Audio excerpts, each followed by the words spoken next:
আমিরুল মুমিনিনকে ডাক দিয়া কয়, হুজুর আপনি মেহেরবানি করে যদি অনুমতি দেন এই লোকটাকে আপনার কদম মোবারকে আনতে পারি। আলী মুর্তজা রাদিয়াল্লাহু তাআলা আনহু ডাক দিয়া বললেন, সালমান ফারসি গো, কেন আপনি আমার জন্য বলছেন? কয়, হুজুর আপনার এত বড় প্রেমী কাটা হাত লইয়া ঘোরাঘুরি করবে এটা শোভা পাই না।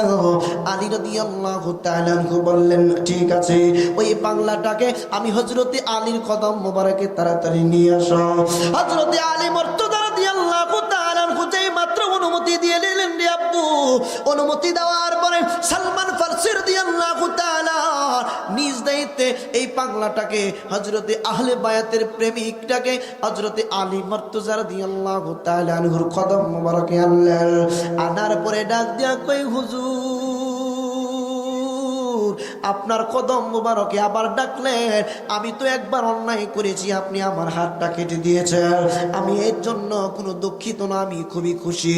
আপনি আমার হাতটাকে জাহান্নামের আগুন থেকে বাঁচাইয়া দিয়েছেন।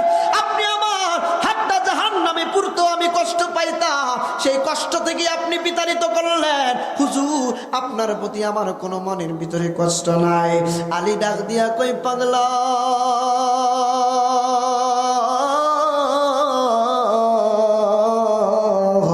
আমি হযরতে আলী তোমার হাতটা রেখে এটা দিলাম, তারপরও আমার প্রতি এত মহব্বত। আরে পাগলা, আহলে বায়াতের মহব্বতের হাত কাটা থাকতে পারে না। আয় আয়, আমি হযরতে আলীর হাতে তোর কাটা হাতটা একটু দিয়ে দে। হযরতে আলী মুর্তজা রাদিয়াল্লাহু তাআলা আনহু হাতের মধ্যে কাটা হাতটা নিলেন, চোখটা বন্ধ কইরা কি জানো মুখের মধ্যে আস্তে আস্তে ফিসফিসায়া কি যেন বলতেছেন, তেলাওয়াত করতেছেন, পাঠ করতেছেন। হাতটাকে আগের জায়গায় রাখলেন, একটা রুমাল উপর দিকটা দিয়ে দিলেন। আলী ডাক দিয়া কয়ে, পাগল আমি না বলা পর্যন্ত তুমি রুমাল তুলবা না। হযরতে আলী মুর্তজা রাদিয়াল্লাহু তাআলা আনহু কি জানো তিনি পড়লেন, পড়ার পরে দম করার পরে কাপড়টারে সরায়া নিলেন। কাপড়টারে সরা নেওয়ার পরে পাগলটাকে ডাক দিয়া কয়, পাগল রে, এই মুহূর্তে তোমার হাত কাটা হাত যেই জায়গার মধ্যে আমি হাতটারে কাটছিলাম এই জায়গা থেকে তোমার রুমালটারে তুমি তুইলা নাও। আমি তোমাদের কাছে দুটি জিনিস রেখে যাচ্ছি, যদি সেই দুইটা জিনিস তোমরা আঁকড়ে ধরে রাখতে পারো, মজবুত করে ধরে রাখতে পারো, আমি রাসূলুল্লাহ বলে গেলাম তোমরা কখনোই পথভ্রষ্ট হবে না। সুবহানাল্লাহ। ইয়া রাসূলুল্লাহ, নবী গো দুইটা জিনিস কি লন জিজ্ঞেস করি। আমার নবী বললেন, একটা হচ্ছে কিতাবুল্লাহ, আল্লাহর কিতাব, আরেকটি হচ্ছে আমার নবীজি বললেন আমি রাসূলুল্লাহর আহলে বায়াত। সুবহানাল্লাহ। অন্য রিওয়ায়াতে আসছে সুন্নাহর কথা, কিন্তু দেখেন বাবা, এমন একটা জমানার মধ্যে আমরা পড়ে গেলাম যেই জমানার মধ্যে শুধু ফিতনা আর ফিতনা, শুধু ফিতনা আর ফিতনা। একজন আরেকজনের প্রতি মায়া লাগে না, একজন আরেকজনকে ঠকাইতে চিন্তা করে না। শুধু তাই নয় বাবা, আপন ভাই আপন ভাইকে ঠকাচ্ছে রে বাবা, আপন বাবা আপন সন্তানদেরকে ঠকাচ্ছে, আপন মা আপন দুই সন্তানের মাঝে ফারাক তৈরি করছে। কেমনে বুঝবেন?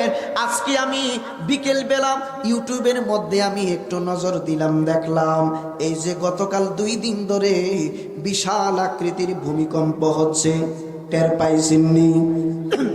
বিশাল আকৃতির ভূমিকম্প হচ্ছে রে বাবা।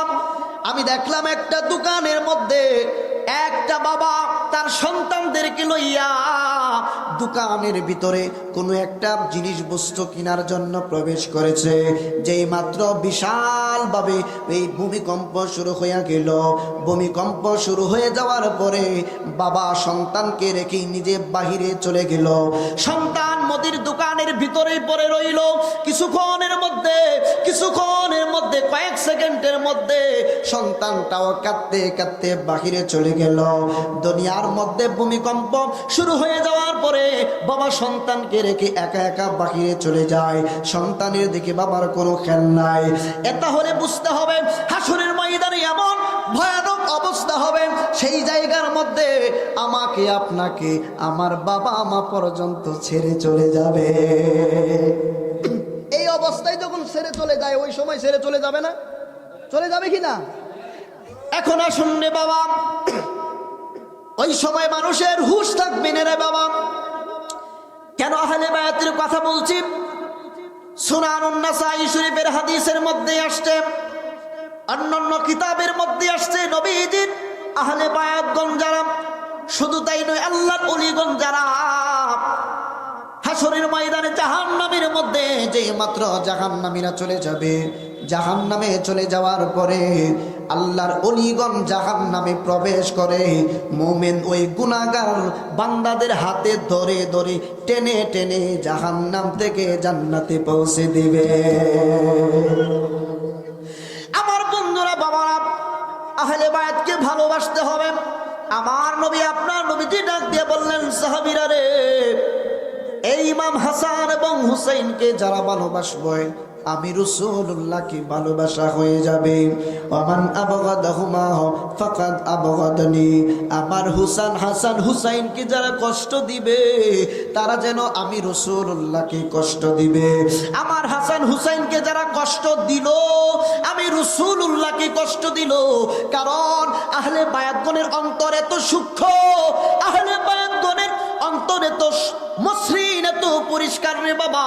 নবীজি আহলে বায়াতগণের মধ্যে হযরত আলী মুর্তজা রাদিয়াল্লাহু তাআলা আনহু, তারপরে মা খাতুনে জান্নাত ইমাম হাসান এবং হুসাইন, আপনার নবী, আমার নবী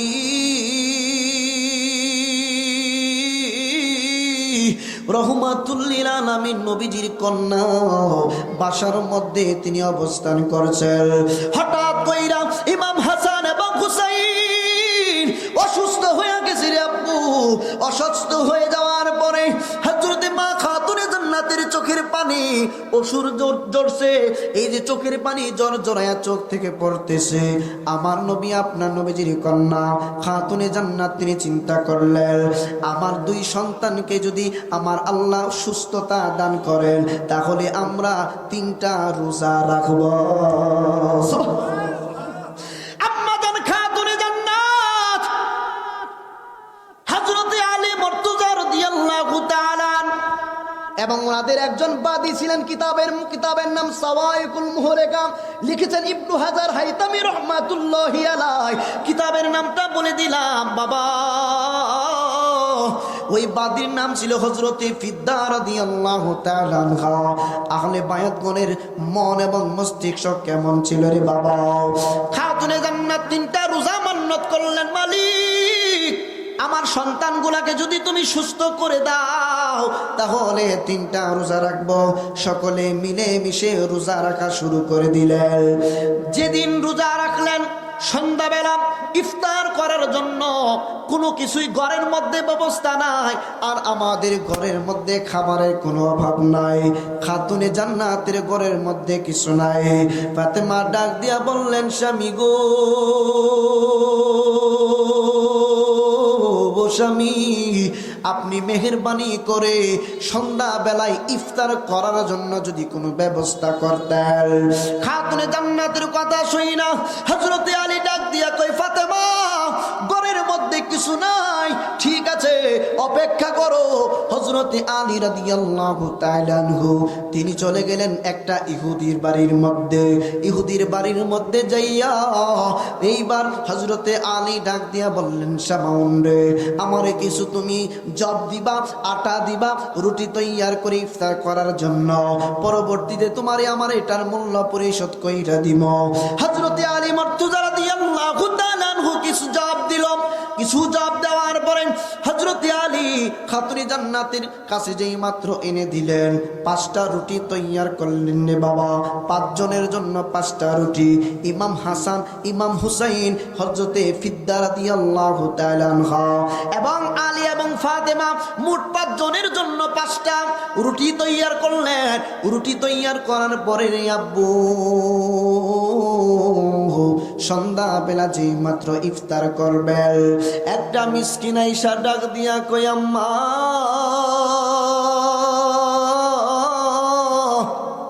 আম্মা গো, আমি একজন মিসকিন মানুষ, আমি সমস্ত দিন কিছু খাবার খাই নাই, আমি কয়েকদিন যাবত কোনো খানা দানার ব্যবস্থা নাই, আমারে যদি একটু কষ্ট কইরা একটু খাবারের ব্যবস্থা কইরা দিতেন বড় ভালো হতো, আমি খুব খুশি হইতাম গো মা। খাতুনে জান্নাত কি করলেন? 5টা রুটি মিসকিনকে দান করে দিলেন। সুবহানাল্লাহ। খাতুনে জান্নাত 5টা রুটি মাত্র আছে, 5 জনে ইফতার করবে, কিন্তু খাতুনে জান্নাত দেখেন নবী পরিবারের ব্যবহার দেখেন, নবী পরিবারের ইখলাস কত সুন্দর দেখেন। খাতুনে জান্নাত 5টা রুটি এই মিসকিনকে দান করে দিলেন, মিসকিনকে দান কইরা দিয়া খাতুনে জান্নাত সব 5 জন মিলে পানি দিয়া তারা ইফতারি করলেন। একদিন যেই মাত্র এইভাবে চইলা গেল, দ্বিতীয় দিন খাতুনে জান্নাত আবার 5টা রুটি তৈয়ার করলেন। দ্বিতীয় দিন আবার রোজা রাখলেন, তিনারা ইফতার করার জন্য প্রস্তুতি নিচ্ছেন। হঠাৎ করে একজন ইয়াতিম আসা ডাক দিয়া কই, কে আছেন ঘরের মধ্যে? এই যে এতিমকে যদি একটু খাবার দিয়া একটু সহযোগিতা করতেন তাইলে বড় ভালো হতো, খুবই উপকৃত হইতাম। খাতুনে জান্নাত রাদিয়াল্লাহু তাআলা আনহা তিনি কি করলেন? 5টা রুটি এতিম বাচ্চাটাকে দিয়ে দিলেন, এতিম মানুষটাকে তিনি দিয়ে দিলেন। দেওয়ার পরে পানি দিয়া 5 জন মানুষ শুধুমাত্র পানি দিয়া ইফতার করেন রে বাবা। একদিন 2 দিন আপনি মেনে নিবেন, তৃতীয় দিন কিন্তু আপনি মানবেন না। ইনজিমিন টাইমে তৃতীয় দিন আগমন করল। হযরত মা খাতুনে জান্নাত তৃতীয় দিন 5টা রুটি তৈয়ার করলেন। খুব সংক্ষিপ্ত ভাবে মূল কথাগুলো বলে যাচ্ছি রে বাবা।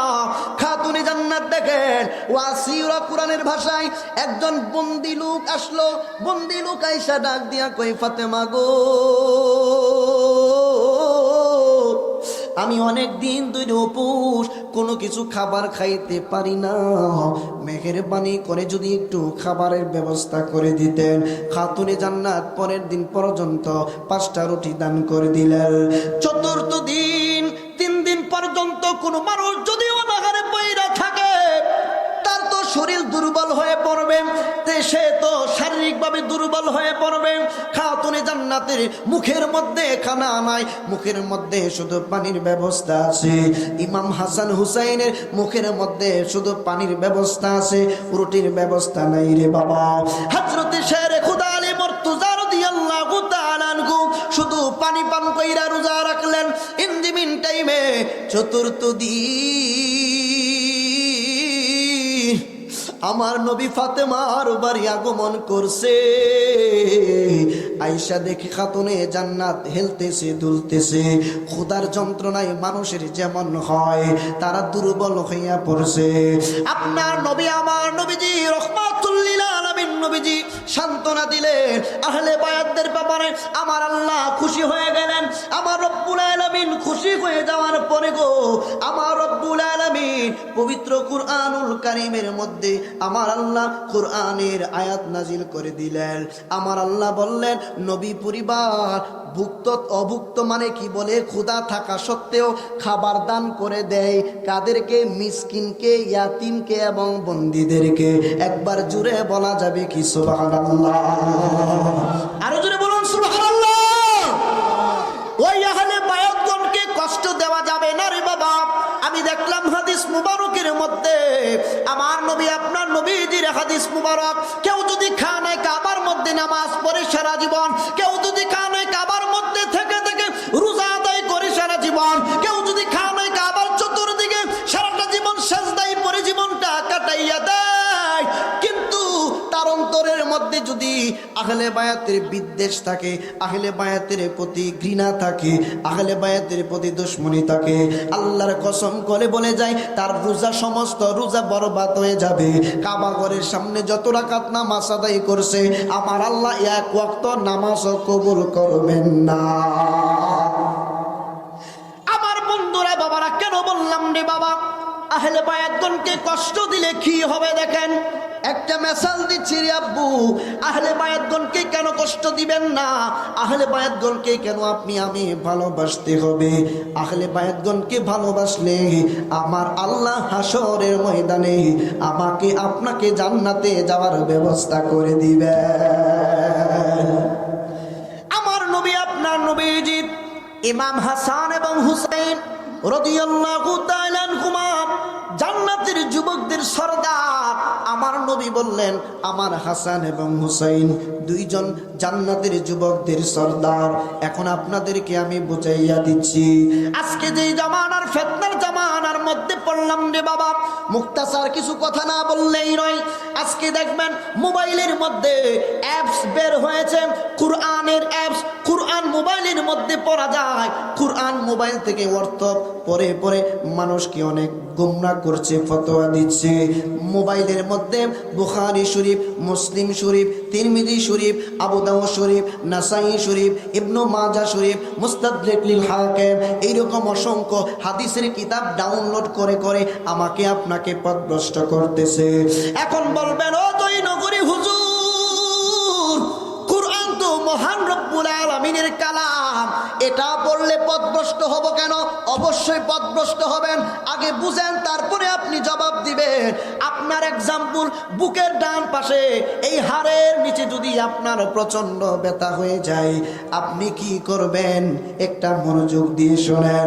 আপনার যদি বুকের মধ্যে ব্যথা উৎপন্ন হয়, পেটের মধ্যে ব্যথার সৃষ্টি হয়, বাজারের মধ্যে বিভিন্ন লাইব্রেরির মধ্যে মেডিকেলের বই পাওয়া যায়, বিভিন্ন লাইব্রেরির মধ্যে মেডিকেল ইনস্ট্রুমেন্ট পাওয়া যায়।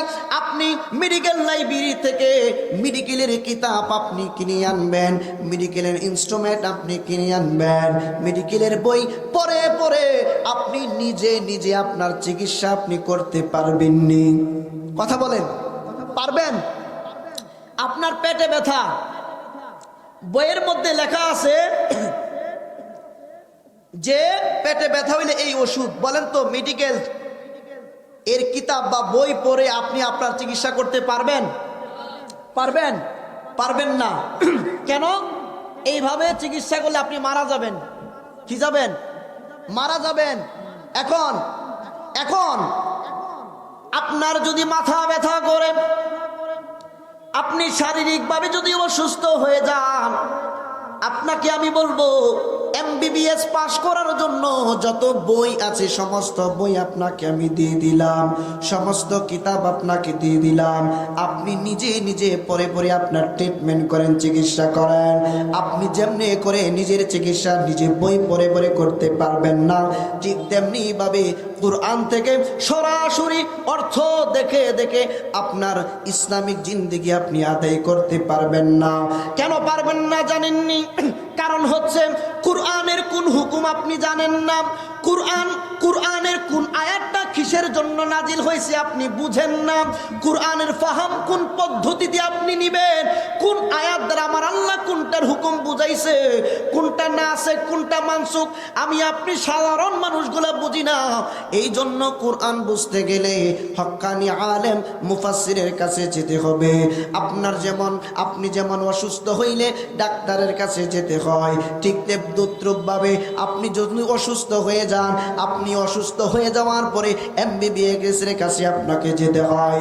ঠিক তদ্রূপভাবে আপনি যদি কোনো মাসআলা, কোনো ফতোয়ার ব্যাপারে বিপদের সম্মুখীন হন, আপনাকে যেতে হবে মুফতির কাছে, আপনাকে যেতে হবে হক্কানি এবং একজন আলেমের কাছে। আমার বন্ধুরা, বাবারা, একই হাদিস, সহিহ হাদিস আপনি মানতে পারবেন না। কেন মানতে পারবেন না আপনি জানেন না? বাবা গো, আমার আল্লাহ বলছে আপনি রাসূলুল্লাহর আহলে বায়াতগণকে আপনার উম্মতেরা যেন ভালোবাসে। আমার নবী বলছেন হাসান হুসাইনকে যারা কষ্ট দিব, আমি রাসূলুল্লাহকে যেন তারা কষ্ট দিল। কিতাবের নাম সাওয়াইকুল মুহরাকা, তাফসীর রুহুল বায়ানের মধ্যে কথাটা আসছে। আপনার নবী, আমার নবীজির দুই পুত্র ইমাম হুসাইন রাদিয়াল্লাহু তাআলা আনহু যে মাত্র শহীদ হয়ে গেলেন, নবী পরিবারের যত মানুষ আছে যারা শহীদ হয়ে গেল, অবশেষে দুইটা মা খাতুনে জান্নাতের বাগানের বংশের দুইটা যুবক, দুইটা বাচ্চা কোনোভাবে জীবিত আসলো। এই যে কারবালার ময়দান থেকে হাঁটতে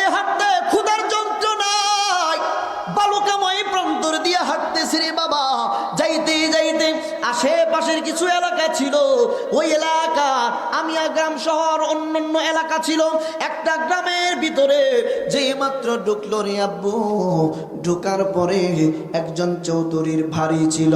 চৌধুরী ছিল একজন মুসলমান মানুষ, মুসলমান। এই ধনাঢ্য চৌধুরী ব্যক্তি দুপুর বেলা যে মাত্র ঘুমন্ত অবস্থায় ছিল।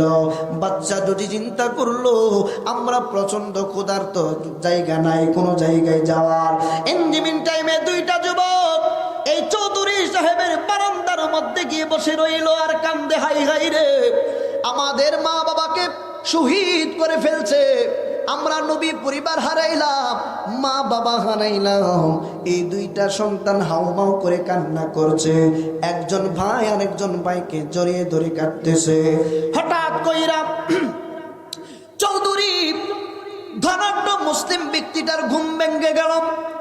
ঘুম ভেঙে যাওয়ার পরে চৌধুরী ব্যক্তি ঘরের ভিতর থেকে ডাক দিয়ে বলছে, কে গো? দুইটা বাচ্চা ডাক দিয়া বলতেছেন, আমরা হচ্ছি নবীর পরিবার, আমরা হচ্ছি মা খাতুনে জান্নাতের বংশের মানুষ, আমরা হচ্ছি আওলাদি রাসূল। ধনাঢ্য ব্যক্তি ডাক দিয়া কই, কি গো তোমরা যে আওলাদি রাসূল, এটার কোনো ডকুমেন্ট তোমাদের কাছে আসেনি? দুইটা যুবক ডাক দিয়া কই, শুনো,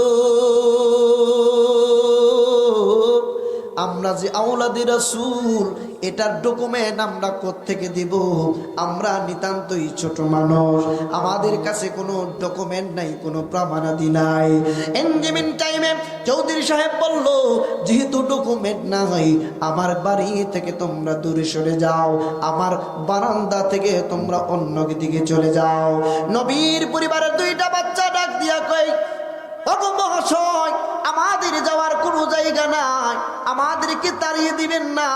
ইনজিমিন টাইমে ওই চৌধুরী মুসলিম ব্যক্তিটা দুইটা বাচ্চাকে তাড়িয়ে দিল। কারবালার জমিন থেকে ক্ষুধার যন্ত্রণা নিয়ে এসেছে, তাদের সামনে কত মানুষের কল্লা আলাদা কইরা দিছে গো, তাদের সামনে তাদের আব্বা আম্মাকে কতল করে শহীদ করে দিছে। এই যুবকগুলা আইসা কি করলো, বারান্দা থেকে হেঁটে হেঁটে যাচ্ছে আর কাঁদতেছে। একটু দূরে যাওয়ার পরে এক কাঠুরিয়া সামনের দিকে পড়ল। কাঠুরিয়া ছিল অগ্নি পূজক। অগ্নি পূজক তিনি দুইটা যুবককে দেখে মায়া লাগলো গো, কারণ নবীর পরিবার দুইটা বাচ্চা কত সুন্দর ফুটফুটে, নবীর আওলাদ, নবীর বংশধরের মানুষগণের চেহারা নুরানি ছিল, খুব সুন্দর ফুটফুটে ছিল। দুইটা বাচ্চা কেন্দে বলে, আমাদের মা বাবাকে শহীদ করে দেওয়া হয়েছে, নবীর পরিবারকে কারবালার জমিনের মধ্যে শহীদ করে দেওয়া হয়েছে, আমাদেরকে কেউ ঠাঁই দিচ্ছে না, আমরা কয়েকদিন যাবত আমরা কোনো খানা পিনার ব্যবস্থা নাই, একটু খানা পিনার ব্যবস্থা যদি করে দেন। অগ্নি পূজক দুইটা সন্তানকে আদর করে বুকে জড়িয়ে ধরে বাসার দিকে রওনা দিলেন। বাসার দিকে রওনা দেওয়ার পরে আব্বু রওনা দিয়ে বাসার মধ্যে যেই মাত্র চলে গেলে, যাইয়া ডাক দিয়া কই, বিবি গো, বিবি দেখো না কাদেরকে আমি নিয়ে আসলাম। কয় এদের পরিচয় কি আমি তো জানি না, একটু বলুন। কয় এরা হচ্ছে নবী পরিবারের সন্তান, ওনারা হচ্ছে আওলাদি রাসূল। অগ্নিপূজনের স্ত্রী ডাক দিয়া কয়, স্বামীরে আমার খুব ভালো করেছো, কত প্রশংসা শুনেছি উনাদের, কিন্তু উনাদের খেদমত করার সুযোগ হয় নাই, আজকে খেদমত করার সুযোগ হয়েছে, আজকে আমি মনের মতো করে খেদমত করব। ইনজিমিন টাইমে সন্ধ্যা যেই মাত্র হয়ে গেল, সন্ধ্যা হয়ে যাওয়ার পরে দুইটা নাবালক বাচ্চাকে খাবারের ব্যবস্থা করা হলো। ওই দিক দিয়া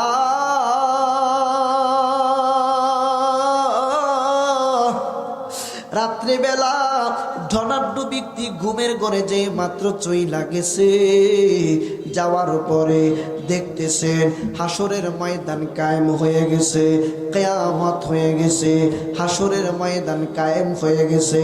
হাসরের ময়দান কায়েম হয়ে যাওয়ার পরে জান্নাতীরা জান্নাতের দিকে চলে যাচ্ছে রে আব্বু, জাহান্নামীরা জাহান্নামের দিকে চলে যাচ্ছে।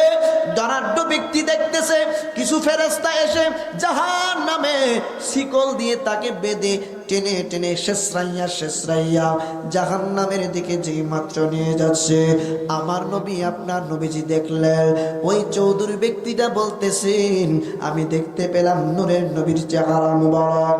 আমি ডাক দিলাম, নবী গো, আমি আপনার উম্মত, আমাকে ফেরেশতারা জাহান্নামের দিকে নিয়ে যাচ্ছে, মেহেরবানি করে আমাকে আপনি মেহেরবানি করে আজকে জাহান্নামের আগুন থেকে রক্ষা করুন, আপনি মেহেরবানি করে আমাকে সুপারিশ করুন।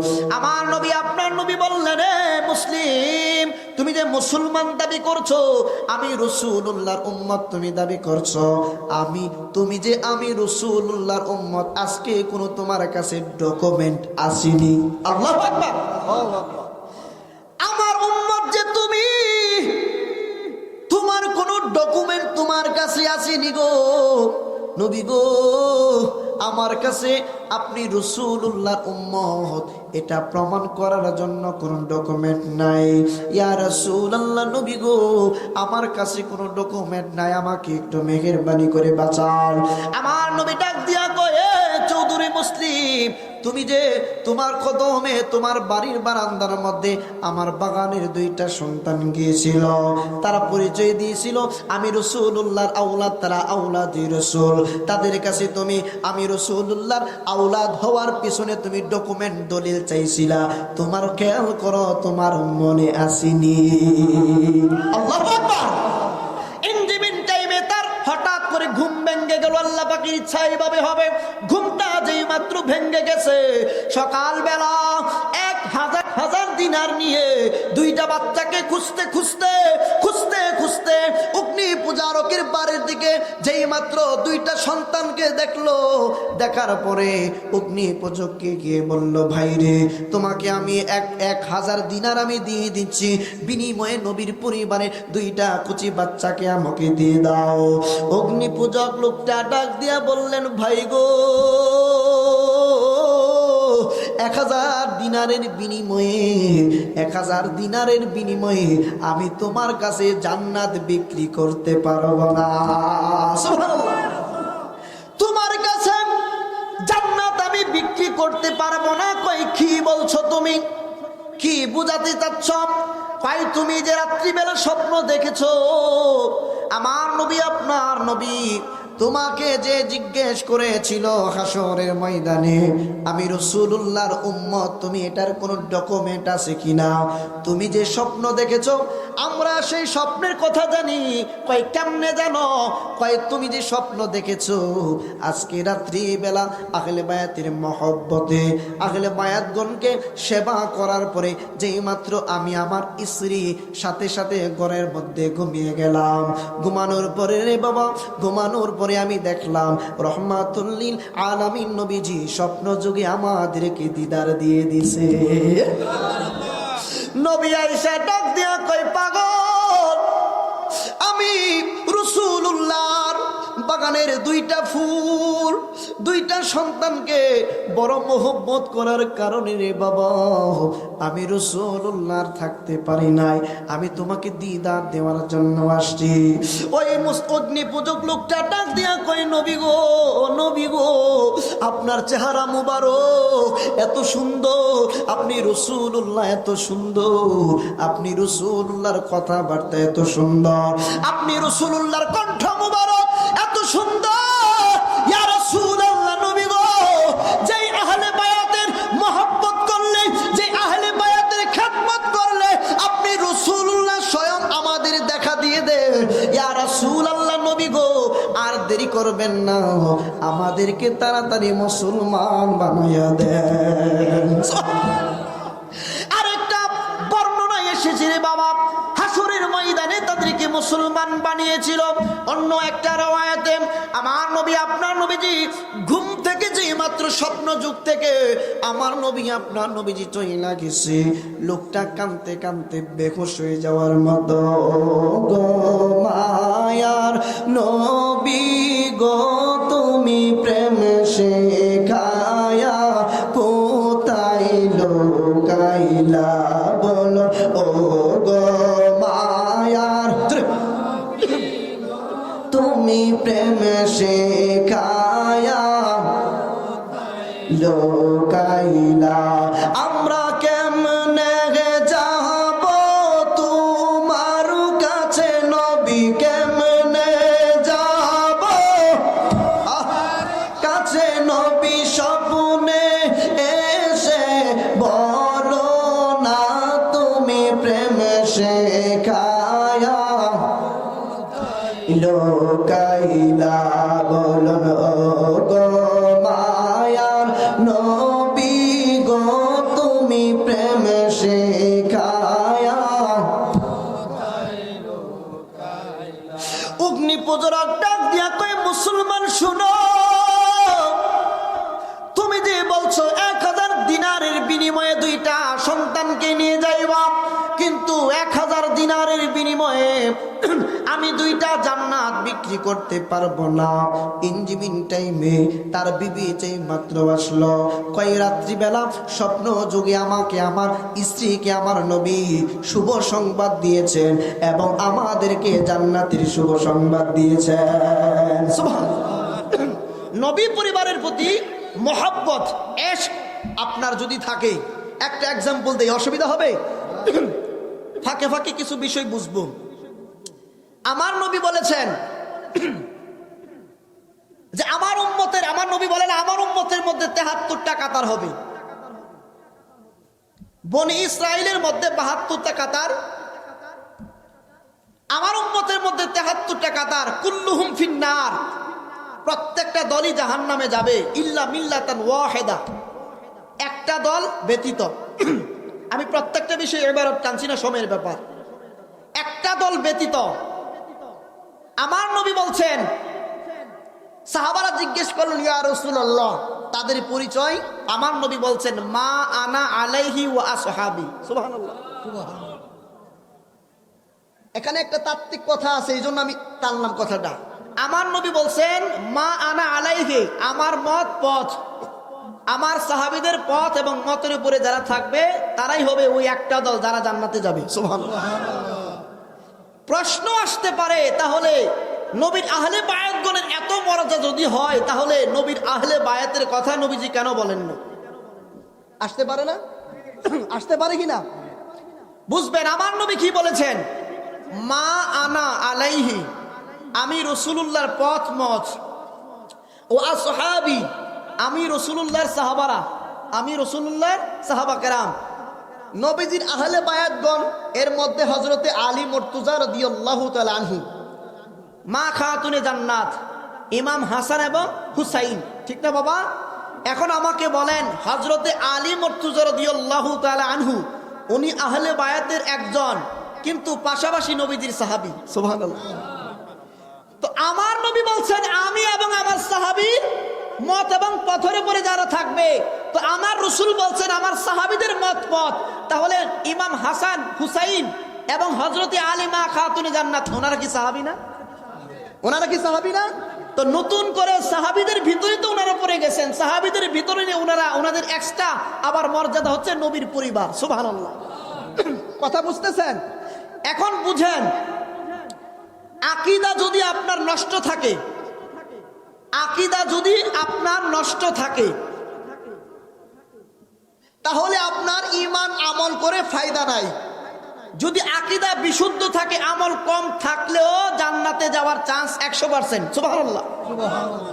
আপনি এই যে কি বলে, দৌলতকান্দি রেল স্টেশন থেকে অথবা ঢাকা রেল স্টেশন থেকে, কমলাপুর রেল স্টেশন থেকে আপনি যাবেন এক্সাম্পল ভৈরব আসবেন, আপনার টিকিট ঠিক আছে, আপনার টিকিট ঠিক আছে, ঢাকা টু ভৈরব আপনি কাটলেন, কিন্তু আপনি ভুল ট্রেনে উঠলেন।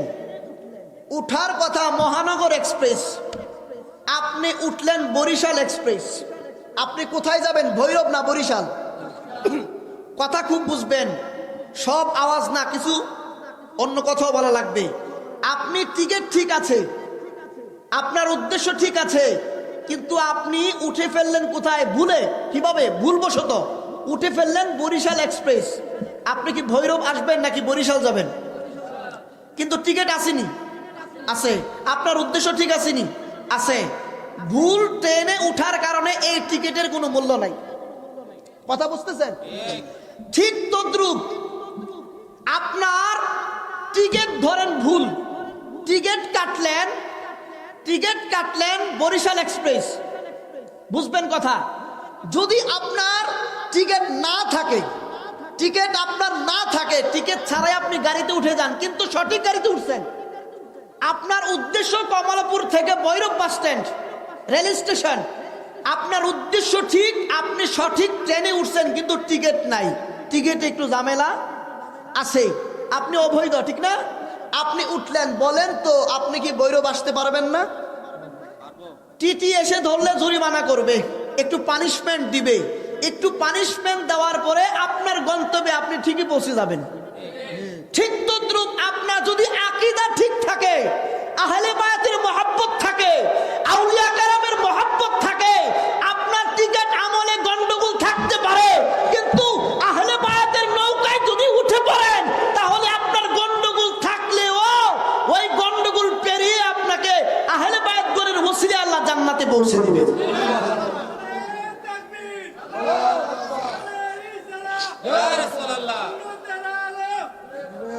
কেন বলছি? এটা আমার কথা না, নবীজির হাদিস মুবারক। আমার নবী বলছেন, আমার আহলে বায়াতগণ হচ্ছেন নূহের কিস্তির মতো। সুবহানাল্লাহ। হযরতে নূহ আলাইহিস সালাম উনি নৌকা বানালেন, সবাই জানেন, আল্লাহ এরা ঈমান আনবে না, ধ্বংস করে দাও। নৌকা বানাইলেন, ওনার উম্মতগণ উঠলেন, ভেড়া উঠলো, ভাগ উঠলো, সমস্ত পশু পাখি উঠলো, কিন্তু ওনার স্ত্রী উঠেন নাই, আর ওনার একজন সন্তান উঠেন নাই, তার নাম হচ্ছে কেনান। সন্তান উঠে নাই, তো নূহ আলাইহিস সালাম এর নৌকার মধ্যে পাপী হোক, গুনাহগার হোক, চোর হোক, যাই হোক, যারাই উঠেছে আল্লাহ পাক তাদেরকে মাফ করে দিয়েছেন। আমার নবী বলেছেন, আমার আহলে বায়াতগণ হচ্ছে নূহের কিস্তির মতো, যারা আহলে বায়াতের নৌকায় উঠবে তারা নাজাত পেয়ে যাবে। তাইলে আপনি মানুষ কোন জায়গায় বসবাস করে নিজের বিবেকটা কি খাটাই না? আপনি ইসলামিক কোনো বিষয়ে আপনি যখন কোনো মানুষের মতামত গ্রহণ করবেন, সুনান তিরমিজি শরীফের শেষের দিকে হাদিসটা আছে, আমার নবী বলছেন, যার কথা শুনবে আগে তাকে দেখো, তাকে জাস্টিফাই করো। আপনি জাস্টিফাই না করতে পারলে আপনি লাইনচ্যুত হয়ে যাবেন। আপনি কি হয়ে যাবেন? লাইনচ্যুত হয়ে যাবেন। লাইনচ্যুত হওয়া যাবে না বাবা, আসতেছি সামনে। আমার নবী, আপনার নবী রহমাতুল্লিল আলামিন নবীজি হাদিস মুবারকের মধ্যে বলেছেন, আহলে বায়াতগণের বিপক্ষে যারা অবস্থান করবে তাদেরকে আল্লাহ পাক জান্নাতে প্রবেশ করতে দিবে না। আহলে বায়াতগণের বিপক্ষে অবস্থান করলে আমার নবী জান্নাতে প্রবেশ করতে দিবে না। আপনাকে যদি বলি, আমি আশরাফুল হক জয়নগরী যত বড় মুফতি মুহাদ্দিস হয়ে যাই না কেন, খাঁটি বাংলায় বলছি, আপনার সন্তানকে যদি আমি কষ্ট দেই বেশি পরিমাণে, খুব কঠিনভাবে, অন্যায়ভাবে, আপনি আমার সাথে কথা বলবেন? আপনি আমাকে সালাম দিবেন? তা আপনি একদম সাধারণ নবীর উম্মত, আপনার সন্তানকে আমি কষ্ট দেওয়ার কারণে আপনি আমাকে সালাম দেন না, কথা বলেন না, এত মৌলবী না, এই কথা কইবেন? তাইলে যেই নবীর নাতি ইমাম হুসাইনের গলায় যারা ছুরি দিছে, আপনি মরেন, জবাই করার পরও হেরা জান্নাতে যাইব? সম্ভবই না। এটা যাবে কখনো? ইম্পসিবল। যারা আমার নবী, আপনার নবীজি, দেখেন একটা সূত্র শিখেন। আল্লাহ বলছেন, আমার নবীকে যারা কষ্ট দিচ্ছে এবং ভবিষ্যতে দিবে, কোরআনের আয়াত আছে, নিশ্চয়ই যারা আমার রসুলকে কষ্ট দিচ্ছে এবং দিবে, দুনিয়াতেও তাদের জন্য লানত, আখিরাতেও তাদের জন্য লানত। বুঝবেন? এখন আপনি যে বিষয়গুলা গ্রহণ করছেন, যেই বিষয়টাকে বিদআত, হারাম, শিরক বলছেন, সেই বিষয়টা আপনি নিজে নিজে পরে বলছেন না, আপনি অমুক হুজুর থেকে শুনছেন। কথা বুঝছেন? অমুক হুজুর থেকে বুঝছেন। আমারে কথার কথা, ইফ ইউ ডোন্ট মাইন্ড, আমি নাম বলবো না, আমাকে হঠাৎ করে একদিন জিজ্ঞেস করলো যে এভাবে চুল রাখছো তুমি, এইগুলি তো মহিলাদের মতো দেখা যায়, এগুলি তুমি চুল কাটটা লাইলে ভালো হয় না। তা আমি, উনি মুরব্বী, উনি সৌদি আরব থাকতেন, অনেক বছর থাকছেন, বুঝলাম। আমি বললাম, চুল মহিলাদের মতো দেখা যায় এটা বিদাত বা নিষেধ। তো এটা তো আরবিতে লেখা আছে হাদিসে, কিভাবে লেখা আছে? আরবিতে না। তো এটাকে কি বলছেন আপনি? কয় এটা তো বাবরি। আমি বললাম চুলের আরবি তো সে বলে ফেলবে, কারণ হচ্ছে সৌদি আরব থাকে, চুলের আরবি বলে ফেলবে না। আচ্ছা বাবরির আরবি কি আমাকে বলেন আপনি? আমি জিজ্ঞেস করলাম, কই বাবরির আরবি তো জানি না। আমি কই তাইলে বাবরি রাখা নিষেধ, এটা কি হাদিসের মধ্যে কি বাংলায় লেখা আছে না ইংরেজিতে, আরবিতে? তো আপনি যেহেতু বাবরির আরবি জানেন না, আপনি বুঝলেন কেমনে যে এই বিষয়টা বাবরির ক্ষেত্রে? কথা বুঝতেছেন? কথা বুঝতেছেন? মুসলমান শুনেন, আমি পরিষ্কার বলছি, আমি খুব ছোট মানুষ, আপনাদের এলাকার সন্তান। আমি এতদিন কিছু বলি নাই, শুধু শুনতেছিলাম। আলহামদুলিল্লাহ আমার একটা ধাপ ছিল এগিয়ে যাওয়ার, সেই ধাপ আমার পূরণ হয়েছে। আল্লাহ পাক আমার আশা পূরণ করছি। আমি ঢাকার একটি মাদ্রাসা থেকে আমি ইফতা করেছি, মুফতি কমপ্লিট করেছি, যেটা ইফতা বলে, এবং ফার্স্ট ক্লাস পাইলাম। প্রত্যেক বিষয়ে 90-এর উপরে আমার নাম্বার, আলহামদুলিল্লাহ। এখন এটা অহংকার না, আল্লাহ মাফ করুক। কেন বলছি? আমি এলাকার সন্তান, আমি কিছুদিন স্কুলে পড়াশোনা করেছি, জয়নগর হাই স্কুলে। তুই স্কুলে গেছে কি জানি? আপনি এত বড় পণ্ডিত, এত বড় মহাশয়, কোরআন হাদিসের সব কিছু বুঝেন, তো আমি যেহেতু বুঝি না, আপনি তো আমার সাথে বসলে কথা বলতে আপনার ভয় লাগার কথা না। কথা বুঝতেছেন? আমার সাথে আপনি কথা বলতে আপনার কোনো ভয় লাগবে? একজন হাফেজ সাহেব যদি একজন মূর্খ লোকের কাছে গিয়ে বলে, বা একজন মূর্খ লোক যদি একজন হাফেজ সাহেবকে বলে আমার সামনে কোরআন তেলাওয়াত করেন তো দেখি, তো হাফেজ সাহেবের তো কোনো ভয় থাকার কথা না, কারণ সে তো মূর্খ, কোরআন তেলাওয়াতই জানে না। এখন হাফেজ সাহেব যদি ভয় পায়, তার মানে ডাল মে কুছ কালা হে, কোনো একটা গন্ডগোল। বুঝতেছেন? আলহামদুলিল্লাহ 2 বছরের ভিতরে প্রায় 300-এর উপরে মুফতি আমার হাতে আল্লাহ পাক তৈরি করার সুযোগ দিছি, আলহামদুলিল্লাহ। এটা কেউ জানে না, আমার ঘরের ফ্যামিলিও। আমার বাবাই যখন নতুন বিদেশ থেকে আসছে, মহেশপুর বাজারে যখন ফুস্টারে আমার নাম দেখছে আর কি, প্রথম আর কি, কিরে কি এমন কাজ করছো, তোর ফুস্টারও নাম লেখা সাফাই দিছে গিললে। তো বিষয়টা হচ্ছে, অনেক কষ্ট করেছি জীবনে এই পর্যন্ত আসতে, কিন্তু আমার দায়িত্ব হচ্ছে জয়নগর মহেশপুর আহলে সুন্নাহ ওয়াল জামাতের যারা নবী প্রেমিক, ওলি প্রেমিক, আহলে বায়াতের প্রেমিক, ওনাদেরকে সঠিক গাইডলাইন, সঠিক কথাগুলো ওনাদের কানে পৌঁছানো, যাতে করে কোনো বিদআতি মানুষ আপনাদেরকে বিভ্রান্ত না করতে পারে। কথা বুঝতেছেন? এই বর্তমান জমানার মধ্যে ফিতনা এমন ভাবে বেড়ে গেছে, আমাদের মসজিদের প্রত্যেকটা মসজিদের ইমামকে জিজ্ঞেস করবেন, ওনাদের 1 মাসের ভিতরে মনে হয় কেউ মাসালা জিজ্ঞেস করে না, কারণ সব মাসালা উত্তর দিয়ে দেয় সাউস্টেলের মধ্যে। সব মাসালার উত্তর চায়ের দোকানে চলে, দোকানপাটে মাসালা সমাধান হয়ে যায়। আম পাবলিক একে অপরকে উত্তর দিচ্ছে। ইমাম সাহেবের তো মাসালা ফতোয়া দেওয়ার কোনো সুযোগই নেই। কথা বুঝতেছেন? তো যাই হোক, এই বিষয়টা থেকে দূরে থাকবেন, কারণ আমরা আম পাবলিক আছি। আপনারা কম বেশি নামাজ পড়েন, যারা কম বেশি নামাজ পড়েন কম বেশি হতে পারে, কিন্তু আকীদায়ে আহলে সুন্নাহ হতে হবে। এটা কোরআনের দাবি, হাদিসের দাবি। আহলে সুন্নাহ ওয়াল জামাত একমাত্র নাজাত প্রাপ্ত দল। ধরে বলুন সুবহানাল্লাহ। আমার বন্ধুরা, বাবারা, যেই কথা বলতেছিলাম, আপনার নবী, আমার নবীজির ইমাম হুসাইন রাদিয়াল্লাহু তাআলা আনহু, ইমাম হাসান রাদিয়াল্লাহু তাআলা আনহু, নবীজির দৈহিত্র, নবীজির আহলে বায়াত, নবীজির একজন সাহাবী হযরতে হাসান রাদিয়াল্লাহু তাআলা আনহুর জুতা মুবারক নিজের কাপড় মুবারক দিয়ে মুছে দিচ্ছিলেন। ইমাম হুসাইন রাদিয়াল্লাহু তাআলা আনহু বললেন, কি ব্যাপার চাচা? আমি ইমাম হুসাইন এখানে দেখতেছি আপনি আমার ভাইয়ের জুতা মুবারক আপনি আপনার নিজের কাপড় মুবারক দিয়ে আপনি মুছে দিচ্ছেন। নবীজির সাহাবী ডাক দিয়ে বললেন, ও ইমাম হুসাইন, আমি অনেক অনেক বেশি বেশি পরিমাণ তুমি হুসাইনকে ভালোবাসি, আমার ফ্যামিলি থেকেও তোমাকে সবচাইতে বেশি ভালোবাসি।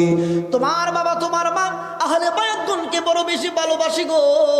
আহলে বায়াতগণকে ভালোবাসলে লস নাই, আহলে বায়াতগণকে ভালোবাসলে দুনিয়া আখিরাতের মধ্যে আমাদের মঙ্গল হবে। নবীজির সাহাবী আহলে বায়াতের একজন হযরত শের খোদা আলী মুর্তজা রাদিয়াল্লাহু তাআলা আনহু, উনি আমিরুল মুমিনিন আমিরুল মুমিনিন ন্যায় বিচার প্রতিষ্ঠা করার জন্য বড় কঠোর ছিলেন রে বাবা, কাউকে ছাড় দিতেন না। ওই আলী মুর্তজা রাদিয়াল্লাহু তাআলা আনহু সহ আহলে বায়াতগণের একজন প্রেমিক ছিলেন। ওই আহলে বায়াতগণের প্রেমিক হঠাৎ করে কোনো কারণে ওই লোকটা চুরির অপবাদে মানুষের কাছে ধরা খেল রে বাবা। চুরির অপরাধে যে মাত্র ধরা খাইল, ধরা খাওয়ার পরে আমিরুল মুমিনিন হযরত আলী রাদিয়াল্লাহু তাআলা আনহুর দরবারে নিল। হুজুর, এই লোকটা চুরি করেছে, অন্যায় করেছে, শরীয়তের শাস্তির ব্যবস্থা করেন। আমিরুল মুমিনিন হযরত আলী মুর্তজা রাদিয়াল্লাহু তাআলা আনহু শরীয়তের ফয়সালা অনুযায়ী তার হাতটা কেটে দিলেন। হাতের কবজি থেকে হাতটাকে কেটে দিলেন।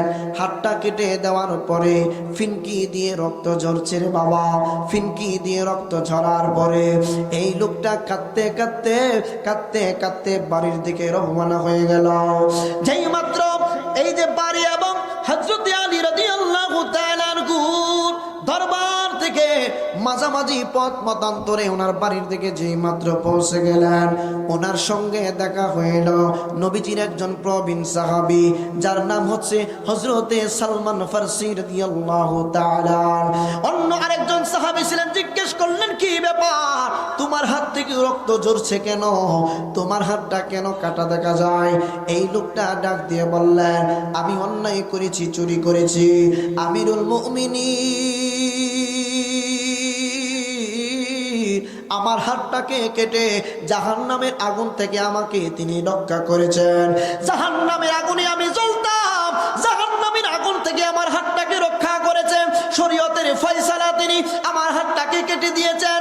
হযরত আলী মুর্তজা রাদিয়াল্লাহু তাআলা আনহুর প্রতি এমন উদারতা, এমন সম্মান দেখা মাত্র সালমান ফারসি রাদিয়াল্লাহু তাআলা আনহু বলেন, এ যুবক, তোমার হাত কেটে দিয়েছে যেই ব্যক্তি, ওনাকে এত সম্মান করো, এত শ্রদ্ধা করো।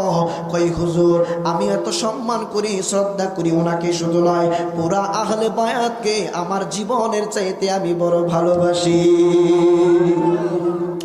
সালমান ফারসি রাদিয়াল্লাহু তাআলা আনহু একটা দৌড় মারলেন আমিরুল মুমিনিন হযরত আলী মুর্তজা রাদিয়াল্লাহু তাআলা আনহুর দরবারে, ডাক দিয়া বলতেছেন, আমিরুল মুমিনিন,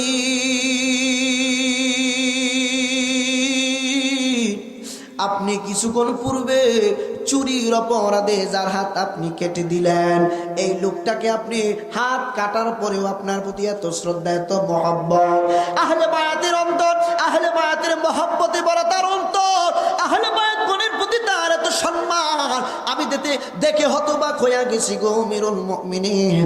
হযরতে আলী ডাক দিয়া কয়, সালমান ফারসি গো, কি বলছো তুমি? কয় জি হ্যাঁ। কয় এত বড় ভক্ত, এত বড় আহলে বায়াতের প্রেমিক চুরি করলো, আমি শরীয়তান শাস্তি দিয়েছি, আমি তাকে জাহান্নামের আগুন থেকে তার হাতটাকে বাঁচিয়ে দিলাম। আমিরুল মুমিনিনকে ডাক দিয়া কয়, হুজুর, আপনি মেহেরবানি করে যদি অনুমতি দেন এই লোকটাকে আপনার কদম মোবারকে আনতে পারি। আলী মুর্তজা রাদিয়াল্লাহু তাআলা আনহু ডাক দিয়া বললেন, সালমান ফারসি গো, কেন আপনি আমার জন্য বলছেন? কয় হুজুর, আপনার এত বড় প্রেমী কাটা হাত লইয়া ঘোরাঘুরি করবে, এটা শোভা পাই না। আলী রাদিয়াল্লাহু তাআলা আনহু বললেন, ঠিক আছে, ওই বাংলাটাকে আমি হযরতে আলীর কদম মোবারকে তাড়াতাড়ি নিয়ে আসো। হযরতে আলী মুর্তজা রাদিয়াল্লাহু তাআলা আনহু যেই মাত্র অনুমতি দিয়ে দিলেন রে আব্বু, অনুমতি দেওয়ার পরে সালমান ফারসি রাদিয়াল্লাহু তাআলা নিজ দায়িত্বে এই পাগলাটাকে, হযরতে আহলে বায়াতের প্রেমিকটাকে হযরতে আলী মুর্তজা রাদিয়াল্লাহু তাআলা আনহুর কদম মোবারকে আনলেন। আনার পরে ডাক দিয়া কই, হুজুর, আপনার কদম মোবারকে আবার ডাকলেন, আমি তো একবার অন্যায় করেছি, আপনি আমার হাতটা কেটে দিয়েছেন, আমি এর জন্য কোনো দুঃখিত না, আমি খুবই খুশি। আপনি আমার হাতটাকে জাহান্নামের আগুন থেকে বাঁচাইয়া দিয়েছেন, আপনি আমার হাতটা জাহান্নামে পুরতো আমি কষ্ট পাইতাম, সেই কষ্ট থেকে আপনি বিতাড়িত করলেন। হুজুর, আপনার প্রতি আমার কোনো মনের ভিতরে কষ্ট নাই। আলী ডাক দিয়া কই, পাগলা,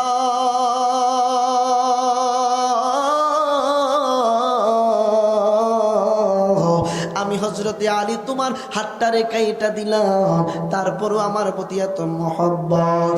আরে পাগলা, আহলে বায়াতের মহব্বতের হাত কাটা থাকতে পারে না। আয় আয়, আমি হযরতে আলীর হাতে কাটা হাতটারে একটু দিয়ে দে। হযরতে আলী মুর্তজা রাদিয়াল্লাহু তাআলা আনহু হাতের মধ্যে কাটা হাতটা নিলেন, চক্ষুটা বন্ধ কইরা কি জানো মুখের মধ্যে আস্তে আস্তে ফিসফিসায়া কি যেন বলতেছেন, তেলাওয়াত করতেছেন, পাঠ করতেছেন। হাতটাকে আগের জায়গায় রাখলেন, একটা রুমাল উপর দিকটা দিয়ে দিলেন। আলী ডাক দিয়া কয়ে, পাগল, আমি না বলা পর্যন্ত তুমি রুমাল তুলবা না। হযরতে আলী মুর্তজা রাদিয়াল্লাহু তাআলা আনহু কি জানো তিনি পড়লেন, পড়ার পরে দম করার পরে কাপড়টারে সরায়া নিলেন। কাপড়টারে সরায় নেওয়ার পরে পাগলটাকে ডাক দিয়া কই, পাগল রে, এই মুহূর্তে তোমার হাত কাটা হাত যেই জায়গার মধ্যে আমি হাতটারে কাটছিলাম, এই জায়গা থেকে তোমার রুমালটারে তুমি তুইলা নাও। তোলার পরে এই পাগলাটাই দেখি হাত আগের মতো যেমন ছিল তেমন হইয়া গেছে। আল্লাহু আকবার, ইয়া রাসূল জিন্দাবাদ। আমার বন্ধুরা, বাবারা, আহলে বায়াতের কথা বলছি রে বাপ। নবীর পরিবারের প্রতি সুতা পরিমাণ যদি, বিন্দু মাত্র পরিমাণ যদি আপনার ঘৃণার জন্ম হয়, ওয়াল্লাহি আল্লাহর কসম, আপনার আমলের কোনো দাম থাকবে না, আপনার সলাতের কোনো মর্যাদা হবে না, আপনার রোজার কোনো দাম থাকবে না, আপনি হজ করলে হজ কবুল হবে না। আল্লাহর কসম করে বলে যায়, আহলে বায়াত গণের প্রতি সুতা পরিমাণ যদি ঘৃণার জন্ম আপনার অন্তরে হয়ে যায়, হাদিস মুবারকের মধ্যে আমার চোখ দিয়ে আমি একটু আগে পড়ে এসেছি, কিতাবটা খুলে দেখলাম, আহলে বায়াতদের প্রতি যারা ঘৃণা করবে, একটুখানি অমনোযোগিতা থাকবে, আমার নবী বলছেন সে এক নাম্বার মুনাফিক। সে এক নাম্বার কি? আমার নবী, আপনার নবী, যারা কঠিন কঠিন হাদিসের কথাও আসছে, আপনার নবী, আমার নবী রহমাতুল লিল আলামিন নবীজি, ওনার কন্যা খাতুনে জান্নাত মা ফাতিমা তুজহরা রাদিয়াল্লাহু তাআলা, ওই দিক দিয়ে দেখেন ইমাম হাসান হুসাইন সুস্থ হয়ে গেছেন, মনে আসেনি? ইমাম হাসান হুসাইন সুস্থ হয়ে গেছে। সুস্থ হয়ে যাওয়ার পরে বাবা, সুস্থ হয়ে যাওয়ার পরে আমার নবী, আপনার নবীজি খাতুনের জান্নাতের বাড়িতে যান, খাতুনে জান্নাতের খোঁজ খবর নেওয়ার জন্য। খাতুনে জান্নাত মা ফাতিমা তুজহরা রাদিয়াল্লাহু তাআলা আনহা আমার নবীর বাড়ি আসেন বাবাকে দেখার জন্য। আমার নবী খাতুনে জান্নাত যখন আসতেন, আমার নবীজি উঠে দাঁড়াইতেন, দাঁড়াইয়া খাতুনে জান্নাতকে সম্মান জানাইতেন, হাতের মধ্যে নবীজি চুমা মুবারক দিতেন। আমার নবী যেই মাত্র খাতুনে জান্নাতের বাড়ি যাইতো, খাতুনে জান্নাত নিজের সিংহাসন, মানে যেই জায়গায় বসে থাকতেন, উনি দাঁড়িয়ে যাইতেন সম্মানে, সম্মানে দাঁড়াইয়া খাতুনে জান্নাত বাবার হাত মুবারকের মধ্যে চুমু খাইতেন, বাবাকে কত কদর করতেন, সম্মান করতেন। আপনার নবী, আমার নবীজির আদরের কন্যা খাতুনে জান্নাত মা ফাতিমা তুজহরা রাদিয়াল্লাহু তাআলা আনহা। মাগো, আপনারা যারা শুনতেছেন, এখন বর্তমানে ফিতনা ফাসাদার জামানা, খাতুনে জান্নাতের মতো জীবনটানে গইরা নেন, স্বামীর কথা মতো আপনার জীবনটারে পরিচালনা করেন, স্বামীর কথা মতো আপনি ঘর থেকে বের হলে আপনার স্বামীর অনুমতি নিয়ে নেন। কিন্তু বাবা, একটা দুঃখের বিষয় হলো, কথাগুলা না বললেই নয়, আমাদের প্রত্যেকটা ফ্যামিলির মধ্যে কোনো না কোনো গন্ডগোল লেগেই আছে। ফিতনা ফাসাদার জমানার মধ্যে পড়ে গেলাম রে বাবা। ফ্যামিলি ঠিক না হইলে সমাজে আপনি ভালো মতে চলাফেরা করতে পারবেন না। কেন বলছি রে বাবা, আপনি দেখেন না, ও মা বোনেরা একটু মনোযোগ দিবেন, আপনার ছেলেকে আপনি বিবাহ করাইলেন, আপনার পুত্রবধূ আপনার কাপড়গুলা ধুইয়া দেয়, আপনার পুত্রবধূ প্রতিদিন আপনাকে রান্না করে খাবার খাওয়ায়, আপনার পুত্রবধূ আপনাকে একটু পর পর মা আম্মা আম্মা কইরা মধুর সুরে ডাক দেয়। কিন্তু ওই মেয়েটা যেই মাত্র যখন মায়ের বাসায় ছিল, বাবার বাসায় ছিল, জীবনে কোনোদিন মাকে আদর করে আম্মু করে কোনোদিন বলেন নাই, আম্মা একটু দাও তোমার কাপড়গুলো আমি একটু ধুয়ে দেই, একটু দাও তোমার বিছানাগুলি আমি ধুয়ে দেই। যেই মেয়েটা বাবার বাড়ি থাকতে বাবার শার্ট ধুইতো না, কারণ বাবা বললেও বাবা দিত না, মা গো তুমি এই কাপড়গুলা ধুইলে তোমার বড় কষ্ট হয়ে যাবে। মা বলতো, মারে স্বামীর সংসারে গেলে কত কষ্ট করবি, এখন তুমি কষ্ট করতে পারবা না, আমার কাপড়গুলা তুমি ধুইয়া দিতে পারবা না। মা বাবা তাকে কষ্ট করতে দেয় না। যেই মেয়েটা আপনার ঘরে পুত্রবধূ হয়ে আসে রে আম্মু, সেই মেয়েটা বাবার বাড়ি মাকে আদর করে কোনোদিন আম্মু করে ডাক দিয়ে বলেন নাই, মা গো আপনার কাপড়গুলি দাও, আমি ধুয়ে দেই, একটু খোঁচে দেই। ওই মেয়েটা শ্বশুর বাড়ি যাইয়া শাশুড়ি বলতে হয় না। পুত্রবধূ যদি বুঝতে পারে শাশুড়ির এই যে কাপড়গুলা ময়লা হয়ে গেছে, আবর্জনা হয়ে গেছে, পুত্রবধূ নিজে গিয়া বলে, মা আপনার কাপড়গুলা দিন একটু ধুইয়া দেই। ঠিক না ভাই ঠিক? কথা বলবেন ঠিক না ভাই ঠিক? যেই মেয়েটা আপনার সংসারের মধ্যে আসছে, জীবনে কোনোদিন তার ফ্যামিলির মধ্যে বড় কষ্ট করে নাই, সকালবেলা 10টা অথবা 9টা অথবা 11টায় সকালবেলা ঘুম থেকে উঠল, ওই নারীটাই, ওই মেয়েটাই স্বামীর সংসারে যাওয়ার পরে ভোরবেলা শুধু নয়, ফজরের নামাজের সময় সে উঠে যায়। উঠার পরে উঠান ঝাড়ু দেয়, ঘর বাড়ি ঝাড়ু দেয়, গুছিয়ে রাখে। শাশুড়ি যদি উঠে দেখে এখনো পর্যন্ত উঠান ঝাড়ু দেওয়া হয় নাই, শাশুড়ি রেগে যাবে, শ্বশুর রেগে যাবে। বুঝবেন আপনি যেমন আপনার পুত্রবধূকে এইরকম করছেন, আপনার কন্যাটাকেও তো আরেকজন ছেলের খাতি তুলে দিবেন, আপনার কন্যার সাথে ওই রকম ব্যবহার হতে পারে। হতে পারে কিনা? হতে পারে কিনা? আমার বন্ধুরা, বাবারা, একটু গভীর মনোযোগ দিবেন রে বাবা। এখানে আমার গ্রামের মানুষ উপস্থিত আছেন, আমার বাবা পর্যন্ত উপস্থিত আছে। কথাগুলি আমি অপিলনি কেন বলছি? কারণ আমার দিলের মধ্যে সুতা পরিমাণ সংশয় নাই, সুতা পরিমাণ কোনো অসুবিধা নাই দেখে বলছি। আমি এখনো আশরাফুল হক জয়নগরী আমি বলে দিচ্ছি, মাহফিল থেকে আসার পরে ততক্ষণ পর্যন্ত আমি ঘুমাইতে যাই না, যত দিয়া পাই আমার আম্মার কাছে অথবা আব্বার কাছে যতক্ষণ পর্যন্ত না দেয়। এটা আমি গর্ব করি, এখনো পর্যন্ত অপিললি বলে যাচ্ছি। কেন বাবা? কারণ সংসার হওয়ার পরে আপনার স্ত্রীর ভালোবাসার কারণে, আপনার স্ত্রীর শাশুড়ির কুপরামর্শে আপনার বাবাকে আপনি কষ্ট দিচ্ছেন, আপনার মাকে আপনি কষ্ট দিচ্ছেন। বাবাটা যেই দিন মারা যাইব আপনি বুঝবেন দুনিয়া থেকে আপনার জন্য কি যেন একটা চলে গেছে। যেই মানুষগুলো আপনার সামনে মাথা উঁচু কইরা তাকাইতেই পারতো না, আপনার বাবাটা মারা যাওয়ার পরে ওই লোকগুলো আপনাকে আঙ্গুল দেখায়া চলবে, আঙ্গুল দেখায়া চলবে। দেখবেন আপনার আপন চাচা আপনার পক্ষে কাজ করছে না, এলাকার মাতাব্বর গুলো আপনার পক্ষে কাজ করছে না, কারণ আপনার পক্ষে এতদিন কাজ করছে, কারণ আপনার বাবা নামক ছায়াটা আপনার মাথার উপরে ছিল বিদায়। ঠিক না বেঠিক? এই জন্য বলবেন ঠিক না বেঠিক? আমার বন্ধুরা, বাবারা, ওই দিন আমি সিএনজি দিয়ে আসতেছিলাম, এক বৃদ্ধা মহিলা সম্ভবত নীলকুঠি থেকে উঠার পরে, এই যে কি বলে, নীলকুঠি থেকে আসার পথে একটা প্রাইমারি স্কুল পরে, মুসাফুল প্রাইমারি স্কুল সম্ভবত, এই জায়গায় নামার পরে মহিলা ডাক দিয়া বলতেছে, বাবা আমার কাছে টাকা নাই, আমি হেঁটে আসতে পারবো না, এই জন্য তোমার সিএনজির মধ্যে আমি উঠে গেলাম। আমরা তাকায়া দেখলাম সিএনজি থেকে ঘরের ভিতরে ঢুকলো, দেখলাম বাড়িঘর বিল্ডিং, টাকা পয়সার অভাব নাই, কিন্তু বৃদ্ধা মহিলাটাকে বাজারের মধ্যে পাঠাইয়া দিছে বাজার করার জন্য, বাজারে টাকা দিছে, কিন্তু আসা যাওয়ার মনে হয় টাকা দেয় নাই। এইরকম অত্যাচার যে মা বোনেরা শাশুড়িদেরকে করছো, তুমিও তো তোমার পুত্রবধূকে একদিন বিবাহ করাইবা, তোমাকেও তো এই কাঠ গড়ায় দাঁড়াইতে হবে, একদিন না একদিন তুমিও তো শাশুড়ি হইবা। এই উসুল কিন্তু তোমার পুত্রবধূ তোমার সাথেও করে উসুলটা তুইলা নেবে। এই জন্য হুঁশিয়ার দিচ্ছি রে আব্বু, এই জন্য কথাগুলি মনে রাখবেন মা বোনেরা। আপনারা আপনাদেরকে বেশি পরিমাণে কথাগুলি বলছি রে বাপ, আমার নবী, আপনার নবী, বুখারী শরীফের হাদিস বলছি, কথাগুলি যদিও কষ্ট লাগবে, ভালো লাগবে না, এটাই সত্য কথা। আমার নবী, আপনার নবীজি বলছেন, মহিলা মানুষ সবচাইতে ফিতনা সৃষ্টি হয় মহিলাদের কাছ থেকে। আমার নবী বলছেন তোমরা মহিলাদের কাছ থেকে বেশি পরিমাণে দূরে থাকো।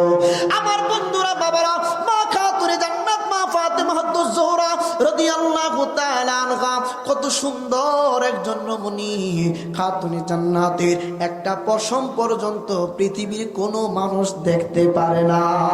সুবহানাল্লাহ। আমার বন্ধুরা, বাবারা, জি জায়গা হয় না, আমরা এই পিছনে যারা দাঁড়িয়ে আছি আস্তে আস্তে করে যদি বসারিয়া হয় তাহলে মানে সামনের লোকগুলা আরো সামনে আসতে পারে। আচ্ছা আচ্ছা, ঠিক আছে, আমি দিচ্ছি।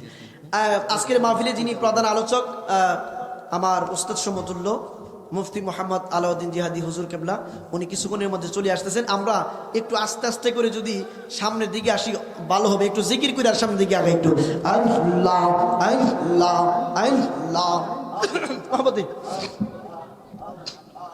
আল্লাহ আল্লাহ আল্লাহ আল্লাহ আল্লাহ আল্লাহ আল্লাহ আল্লাহ আল্লাহ। একটু সামনে এসে বলি আল্লাহ আল্লাহ আল্লাহ আল্লাহ আল্লাহ আল্লাহ আল্লাহ আল্লাহ আল্লাহ আল্লাহ আল্লাহ আল্লাহ আল্লাহ লা ইলাহা ইল্লাল্লাহু মুহাম্মাদুর রাসূলুল্লাহ সাল্লাল্লাহু আলাইহি ওয়াসাল্লাম। আমরা শান্তভাবে বসে যাই ইনশাআল্লাহ।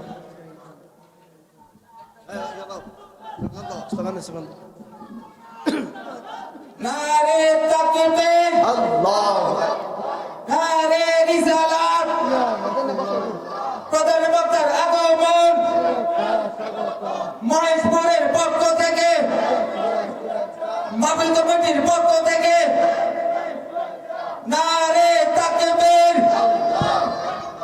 নারে রিসালাত, প্রধান বক্তার আগমন, নারে তাকবীর, নারে রিসালাত।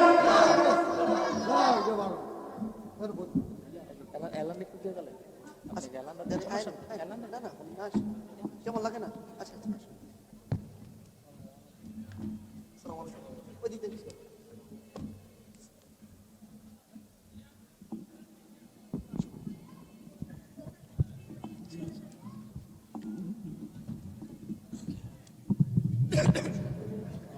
সকলে বলি আলহামদুলিল্লাহ। আমি একটি দাওয়াত দিচ্ছি, 1 মিনিটে। জায়গা হচ্ছে না, আমরা চেপে চেপে বসে যাই, মানে সহযোগিতা করি একে অপরকে। আচ্ছা ঠিক আছে, আমি দিয়ে দেব। মহেশপুর সাপমারা এলাকাবাসীর উদ্যোগে ঐতিহাসিক ঢাকা নারায়ণগঞ্জ বন্দর কুতুবিয়া দরবার শরীফের পীরে কামেল শাহ মোহাম্মদ জামাল উদ্দিন মমিন রহমাতুল্লাহ আলাইহির স্মরণে 15তম বার্ষিক ওয়াজ ও দোয়ার মাহফিল। তারিখ হচ্ছে ডিসেম্বর মাসের 6 তারিখ। স্থান মহেশপুর পশ্চিমপাড়া মদিনা জামে মসজিদ সংলগ্ন। উক্ত মাহফিলে প্রধান আলোচক হিসেবে যিনি থাকবেন হযরত মাওলানা মুফতি তরিকুল ইসলাম গোলাপ আল কাদির সাহেব, আমি গুনাহগার থাকব। আরও থাকবেন হাফেজ সালাউদ্দিন আল কুতুবী সাহেব সহ অন্যান্য ওলামায়ে কেরামগণ থাকবেন। আপনাদেরকে দাওয়াত করা হলো, ইনশাআল্লাহ আপনারা উপস্থিত থাকার চেষ্টা করবেন ইনশাআল্লাহ। যাই হোক, হুজুর যেহেতু চলে আসছেন, আমি 1 মিনিটে হুজুরের অনুমতি নিয়ে শেষ করছি। আমরা